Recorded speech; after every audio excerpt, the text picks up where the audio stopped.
There's an SSC notice that's been confusing a lot of students, but let me tell you, understanding the logic behind it is absolutely essential to crack CGL, CHSL, or any government exam. Pay close attention, because if you miss this concept, you are guaranteed to lose marks in your exam. So let's decode this puzzle together.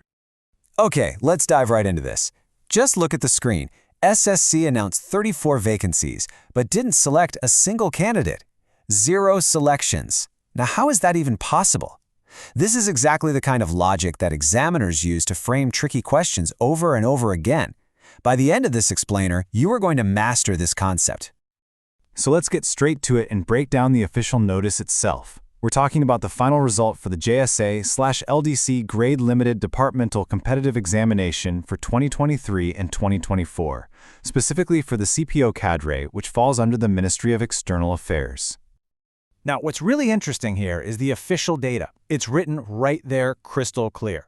For the CPO cadre in the MEA, there are a total of 34 vacancies for the unreserved or UR category. Perfectly clear, official data, no confusion so far, right? And then comes this shocking statement. In that very same notice, it says, accordingly, no candidate is being recommended. This means not a single candidate is being put forward for the post. 34 posts, but 0 recommendations. This right here is our puzzle, and we're going to solve it step by step. I'm sure you have a lot of questions right now.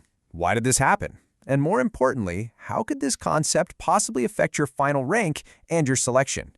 Understanding this is absolutely crucial for you. Let's dig deeper.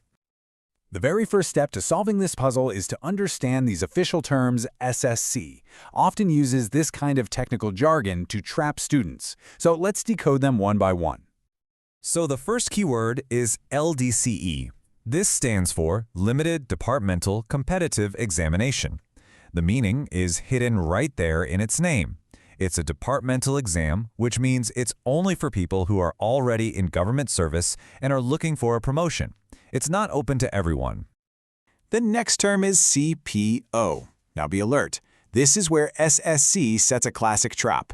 Many students might mistake this CPO for the Central Police Organization, like in the SSC CPO exam. But in this notice, it means Central Passport Organization. It's a cadre, which is a specific service group under the Ministry of External Affairs. And finally, MEA, which of course stands for the Ministry of External Affairs. This is the parent ministry under which these CPO cadre vacancies were announced. Having this context is really important to understand the bigger picture. Okay, let's get into the next crucial point. You absolutely must know the fundamental difference between a departmental exam and an open exam, like CGL or CHSL. From an exam point of view, this part is incredibly important. Now let's look at this slide to build on that concept. Take a look at this table. A departmental exam, or LDCE, is only for existing employees, and it's for promotion. That's why the competition is limited. On the other hand, the open exam, the one you're preparing for, is open to all eligible citizens for direct recruitment, and in these, the competition is at a national level, which means it's extremely high. Okay, so now we've reached the final clue to our puzzle. This is the concept that's going to solve the entire mystery, the reserve list. Every serious aspirant needs to have 100% clarity on this. So how does the SSC selection process actually work? First, a vacancy notification is released. Then, after the exam, a main list is published.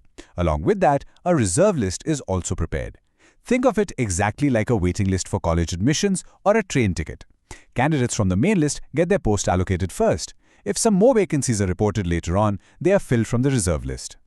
So, the crucial point is this. A reserve list is made up of candidates from that specific exam year who have already qualified. These aren't new candidates. They've already cleared the cutoff, but since they couldn't get a post from the main list, they are kept in reserve for future vacancies of that same exam cycle. All right, let's circle back to our main question. 34 vacancies and 0 recommendations. You now have all the clues. Just think, if a statement-based question about this situation appeared in your exam, what would the correct answer be? And this slide brilliantly illustrates the final answer. So here's what happened. The department reported these 34 MEA vacancies late. The main and reserve list for that exam year, 2024, had already been created. All the qualified candidates from those lists had already been allocated to other departments that had reported their vacancies on time. So by the time the MEA reported these 34 vacancies, the pool of available candidates from that exam year, both main and reserve lists, was completely exhausted. Therefore, there were 34 vacancies, but not a single candidate from that exam cycle was available to fill them. Simple as that. Okay, so the puzzle is solved. But what's the takeaway for you? This is the most important part of this explainer, the part that will sharpen your exam strategy. You are watching Ayushi Agarwal. This is what separates the toppers from everyone else. They always keep these points in mind. First, always aim for the top ranks. This ensures you get your preferred post and you avoid this kind of uncertainty. Second, properly understand the process, including rules like the reserve list. This helps you manage your expectations. Third, and this is critical, read notifications carefully. As soon as you see keywords like LDCE, be alert and don't waste time on irrelevant notices. And fourth, always follow the official SSC websites for authentic updates. So after understanding this whole process, what was your biggest learning? Be sure to let me know down in the comments. Your answers will help other students and it'll start a healthy discussion as well. If you found this explainer helpful, don't forget to like, share, and subscribe. And please comment and let me know if you want me to cover any specific topic. Stay tuned to the channel for the next one. The complete playlist for this series